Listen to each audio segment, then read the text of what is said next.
Hey guys, Chris from HockeyTutorial.com here, and today we're going to be taking a look at the Easton Mako skates. This is going to be an overview and a review, so I'm going to be going through all of the technical spec about these skates and give you some feedback on exactly how they perform and what you can expect from them. So as always, we're going to start at the base of the skate and work our way up. With the new Easton Mako skates, Easton give you a new blade that we've not seen on any of the other previous lines of skates. They're calling this an ES4 stainless steel. As the name suggests, it is a stainless, so it'll have all those good properties of a stainless steel that we like, which is being able to fend off that rust and also maintain your sharpen a lot longer than an older blade would. One of the properties of these new blades that is really attractive to all of the hockey players and skaters out there is that it's going to provide a player or a skater with unmatched range of motion on the ice. The blade also features an aggressive pitch, which puts the player's foot over the front of their skates much more, which generates a lot more force into the ice, resulting in much more power. For a hockey player, being in the forward stance or on your toes in the position ready to give a split-second burst of energy for a quick and explosive stride is a must. These skates over here with the blade pitch that's been included standardly, and of course the new holders. The new holder that these skates feature is the CXN holder. The difference between this holder and some of the other holders that we've seen on skates and also on some of Easton skates is that the heel portion of the holder has been raised slightly higher. What this does is that it puts the player in that forward aggressive stance the entire time that they're on the ice. This is going to be great for people that need to have the ability to create a split-second burst of explosive energy. This is perfect for things like face-offs and things like that. And these skates put you in that ready position the entire time you're on the ice. A quick side note is that it's also nice to see that Easton have secured these bolts at the front of the skates there. They allow you to change your blades out during games if they break or if you need to put some new ones in. These bolts have to be now fastened on both sides, which means that they're a lot more durable and you don't have to worry about any bolts coming loose while you're on the ice. So from there, taking a look at the quarter package of these skates. At this point, I'd normally be showing you the outsole on a pair of skates, but again, definitely seeing some influences coming in from MLX. The Easton Mako skates over here don't feature a particular outsole which should be attached to the base of the skate and then onto the holder. What they've done instead is that the full body or the quarter package of these skates is a fully composite carbon fibre quarter. Now what that does, it gives you all of the same properties that you'd get with a traditional skate with a lot of added benefits. You get that responsive rigid base, which is going to be great for those energy transfer and giving you a nice responsive skate or responsive feeling skate while you're on the ice. But the added benefits are going to be it keeps the skate incredibly light, which is one of the advantages of these skates being designed from pure carbon fibre. It's also going to give you that extra support keeping your feet safe, but it's going to give you unmatched thermoformable properties. The entire quarter package of this skate can contour to the shape of your foot, which is going to be something that no other skate on the market is going to be able to offer you. The boot is going to be able to take to your foot in a way that no other skate out there can, because the entire body of the skate is designed from that carbon composite weave. If you take a look along the sides over here, again seeing some influences coming in from MLX, you can actually see the carbon fibre weave along the base over here. This was featured on the MLX skate, except it had a black film over the top, which made it a little bit harder to spot. Taking a look at the quarters along the sides over here, you can see that Easton are keeping with the Easton Mako colours with the bright orange, which looks really electric. The skates to me seem quite minimalistic. There's not too much on here, not too much noise, but the skate still looks incredibly good.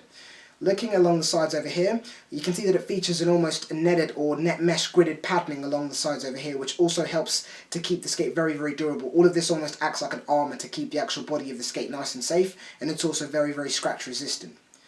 As these skates are designed to be incredibly manoeuvrable and allow you to cut corners much tighter, much harder and much sharper than any other boot on the market, you're going to feature these pads along the sides, which is something a lot of manufacturers seem to neglect. If your skates are going to be cutting very low corners, you're going to want to have these pads along the sides there because it provides extra protection. The body of the skate isn't going to be scraping along the ice if you're cutting your corners very sharp. These pads over here are going to protect the skate, which is really excellent to see that they've included that. So of course, quickly summing up the main features that you can expect to get from this quarter package is going to be incredibly responsiveness. You're going to get that nice rigid base, which is going to be great for energy transfer. You're going to get that support and protection against stick slashes and shots from pucks and things like that. The boot's going to be incredibly light because it's made from that carbon fibre weave, but it's still going to give you those excellent thermoformable properties which no other skate on the market is going to be able to rival. So moving on from there, taking a look at the back of the skate, we're going to be taking a look at the tendon guard on these over here. Again, this is going to be a massive influence from MLX, which was the first skate manufacturer that we saw to have a separate tendon attached to the boot. Now what this tendon allows you to do, which no other tendon allows you to do on different skates, of course excluding the MLX skates, and they're calling this the X tendon, and as you can see over here, what it allows the skate to do is flex back. A lot of people have sort of criticised this, saying that it looks like it's something that's going to be able to snap easily, but 2 points to point out. This thing is designed to be able to flex back and forth, so it's not going to snap easily. And of course you can see that it is removable, so it can be replaced if you would ever need to. But to give you a quick example of what this extending allows you to do, is if I just put my hand inside the skate and pretend that my arm over here is my foot, while you're taking a stride and you're pushing the skate back, you can see that my arm, or which is going to be representing my leg, starts to lean back against the tendon. And what normally happens is at this point, because you'll have your traditional skates will have a stiff tendon on the back, is once you get to this point over here and you're pushing into your stride, your foot can no longer go any further back because that tendon is then stopping you from doing that. So these two things that are going to happen as a result of this. Number one, you're going to be restricted while you're trying to get a good range of motion on the ice, try to get a deep push to generate a lot of power. Or the second thing that's going to happen is after a while of using your skates, this tendon at the back here is going to become flimsy and break off. If you've had a pair of skates for 3-4 years, you'll notice that your tendon is going to be incredibly weak. It almost feels like it's about to break or very brittle, and that's going to be a result of this. But what this X tendon allows you to do, if I show you one more time over here, is while I'm pushing in my stride, the X tendon allows me to go much further back, because you can see it stretches back and flexes as I push against it, which is the main purpose for this thing over here. And it's why the MLX skates have been so sweet to skate in, and as a result of that they've added that onto this these Easton Makos over here, and this is probably going to be one of the best things that they've ever done to these skates to improve the manoeuvrability of it. It's the exact same scenario if you're in a tight turn. You need that tendon to be able to flex, because once you get very low and you're turning, you're leaning all the way back, your tendon then restricts your movement and you can't get any further down or deeper into the turn and tighter. But this X tendon allows you to flex back and get much lower down, because you can lean a lot further back into the skate, which is one of those things that no other skate is going to be able to offer you. So the range of motion on these skates is simply going to be unmatched. So a quick summary of what the X tendon guard's job is to do. It's to promote a fuller stroke during your stride, and then a fast recovery with that flex motion that you see that the tendon offers to the original position. So this thing is going to increase the skaters or the hockey players' range of motion on the ice, allowing them to move a lot more naturally and a lot more freely on the ice. So from there, of course, moving on to the tongue, taking a look at that. Quickly just talking about it from the sides. And another mistake that a lot of manufacturers make is to increase the thickness of their tongue to try and rather combat the problem of lace bite, and also give players a good level of comfort on the ice. But what Easton have done with these tongues over here, again influences from MLX, they've gone with a fairly thin tongue, but it's a completely thermoformable tongue which will contour and take to the shape of your foot to allow you to move freely, giving you that good range of motion in your forward strides, allowing your foot to be able to lean or flex forward and backwards quite naturally, which is good to see. But it also features a metatarsal guard, so you don't have to worry about lace bite. This thing will give you the good level of comfort, but also be able to combat that lace bite. I've been using these skates very severely for the last 48 hours, and I can definitely say that you won't have any problems with any lace bite while you're using these boots over here. It still allows you a good level of forward flex or forward flexion in your strides, and it keeps you nice and comfortable. One thing that I like that they've done, if I move the skate to the side so you guys can see, is that the tongue starts at the top over here, traditionally as it would, and it goes all the way down the skate into the toe box. Normally the tongue would stop around this portion over here, and you'd normally feel a lip inside the skate. But what they've done over there is have the tongue go throughout the toe box, and what this does is not only does it improve the level of comfort that you get inside the skate, but it reduces the amount of empty or negative space inside the boot, which is going to be a massive advantage. And this is where you can see David Cruikshank's influence coming in with the whole speed skating thing about reducing all of the minimal or reducing the amount of empty or negative space inside the skate. A quick summary of how this works is any negative or empty space inside the skate. If, let's say for example, if I put the boot down for a sec, and you're going to be trying to take, let's say this is my foot over here inside the skate, and this is the skate over my foot. If you're trying to take a very sharp turn to the left, and you have a lot of empty space inside the skate, what happens is that your foot has to slide into contact with the skate before the skate actually responds to what you've done, and then moves to the left. But by reducing the amount of negative or empty space you have inside the skate, giving you that nice, snug, secure fit, any movement or any motion that your foot makes is translated directly onto the skate and onto the blade. So any movement of you moving left or right is then immediate and incredibly responsive, and that's exactly what they've tried to do with these skates over here by having that tongue go all the way through into the toe box, eliminating any negative or empty space inside the boot. And another quick side note, of course, is that you can also see the carbon fibre weave through this patterning along the top of the toe box over there. So of course, from there, taking a quick look at the bottom of the skate, which is something that we haven't taken a look at yet, you can see that at the bottom it does feature this nice exhaust system that we like to see on skates. So this is going to be able to regulate any heat and moisture inside the skate, improving the level of comfort, and of course keeping your feet nice and dry while they're inside there.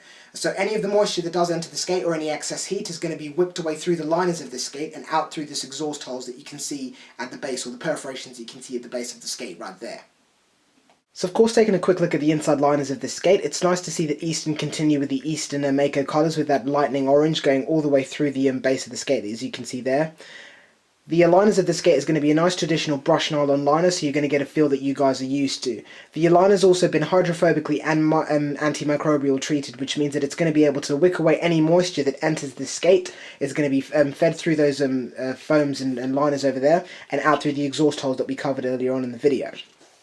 But because it has the also antimicrobial properties, it's going to be able to fight off that bacteria as well, because these skates have been designed to be worn with or without socks. A lot of players do like to play without socks, but it's going to be down to personal preference. But it's always recommended to have a pair of socks on, because it just keeps the bacteria buildup to an absolute minimum. But the sort of fit that you can expect to have with these skates is going to be incredibly snug. It's incredibly comfortable, and that's one of the reasons that you can purely use these skates without socks. Because of the thermoformable properties that the quarter package has, and also the foams inside this skate, you're going to get a very, very custom shape, or a very, very custom fit that's going to take to every bump and sort of lump of your foot and give you that sort of unmatched customization of a skate's fit that you can get. So the comfort of these skates in terms of rating is going to get a straight 10 out of 10, because straight out of the box they were incredibly comfortable. They felt so natural while I was inside them, which is always refreshing.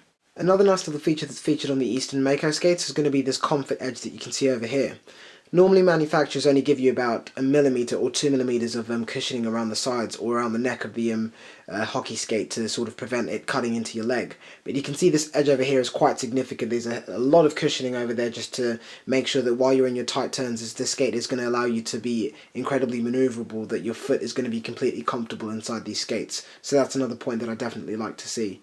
So these skates over here definitely demonstrate a result of a lot of careful thinking and consideration, and two different worlds being merged together, with the speed skating side of things and the hockey being put together, resulting in this product over here.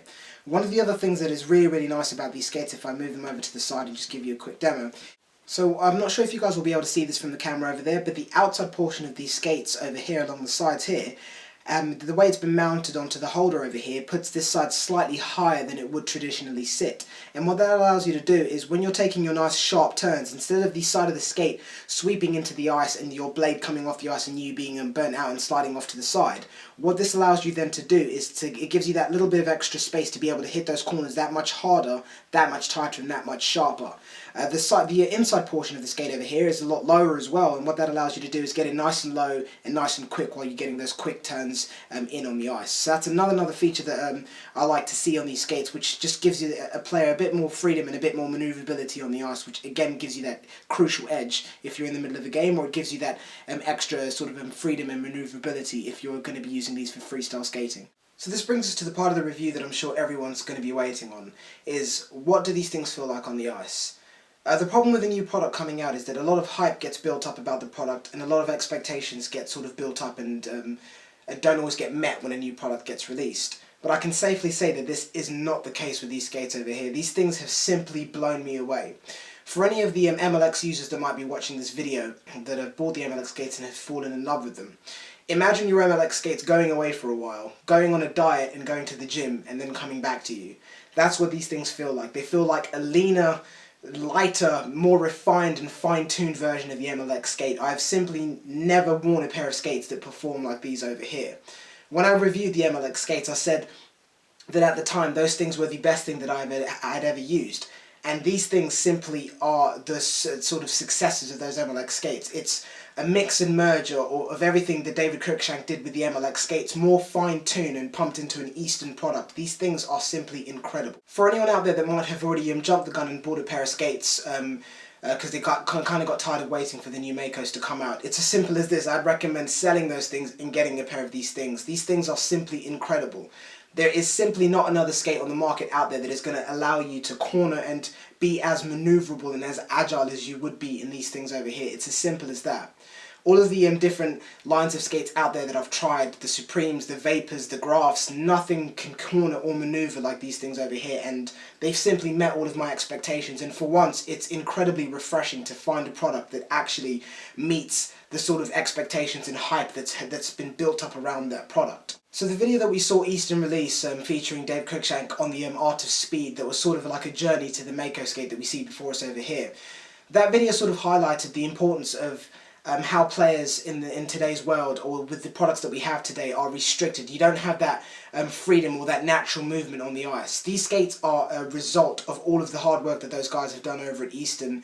It's an incredible product. It simply allows you to move much more freely, much more naturally on the ice. Of course, with the other adaptations that they've done to these skates, it allows you to corner so sharp. The maneuverability of these things is simply unmatched. I can safely say that if this is what we can expect to see from Easton from now on, with the partnership with MLX and Dave Cruikshank, then it's just going to be a simple case of bye-bye Bauer. These things are fantastic, and I would seriously recommend them to either any hockey player or any skater that's looking to improve the level of maneuverability, comfort, and of course agility that they have on the ice.